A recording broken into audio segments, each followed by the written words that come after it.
Bassebo ne bannyaba abasese bagamba Ssemuguta gwa Mbogo gwalema abawaddi n'abambaddi. Kooli enkyako gwanako eryato eritalina nkasi lyakudduukirira. Ate ali mu bwato yadduukirira banna amayengo be gasaanyaawo.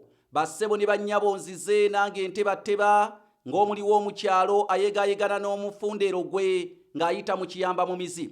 Nze Kanoonya Juma omulangira w'Ebukerekere ntuuse n'akanyomero akayitibwa kyava kuki. Olwaleero tugenda kulaba kyava kuki enkoko okugiyita enkoko. Awo tusimbye amakanda era munnange beera ddindirira nga ssalambwa lya mu lumonde. Akanyomero k'olunaku olwaleero kakutuusiddwako mukadde wange Mutibwa Thomas ali Ireland okumpi ne Bungereza yakutuusizzaako akanyomero k'olunaku olwaleero. Naye njagala okutegeeza n'ekitabo weekiri entabiro y'Oluganda olw'edda kifune ku 60,000 ng'oyita ku nnamba zange ez'essimu ze zino: Airtel eri kasaraba 256 751 4769 oba MTN eri kasaraba 256 788 461 228.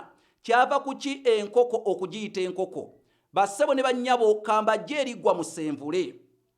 Ekinyonyi kino ekiyitibwa enkoko edda bakyeyambisanga kyenkana ku buli mikolo gya Muganda yenna.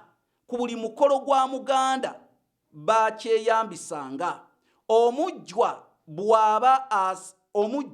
bw'aba asazeeyo kojjaawe yeetuze mwana wattu nga tannakola mulimu mulala gwonna bamuwa ekita ky'omwenge n'enkoko empanga.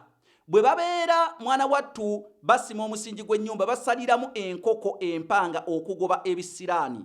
Bwe wabeerawo ebyonzira bye babasuulidde ewaka babisalira enkoko omujjwa n'abijjawo ate naye n'aweebwa enkoko. Kati olw'ekikolwa ky'enkoko kino nti enkoko oba ekinyonyi kino bakyeyambisa nnyo mu kuggyawo ebibamba. Abaganda kibava bakyekula nti enkokoola bibamba. Weetali ebibamba bisigalawo kubanga ebibamba ebyo biteekeddwa kuvaawo na nkoko kwe kwava giyita enkokoola bibamba ffe gye twasalako ne tugiyita enkoko. Nze Kanoonya Juma omulangira w'Ebukerekere weegulire ekitabo bakiyita entabiro y'Oluganda olw'edda ndi kasaraba 256 751 4769. Ekitabo kino kigula emitwalo 6 gyokka.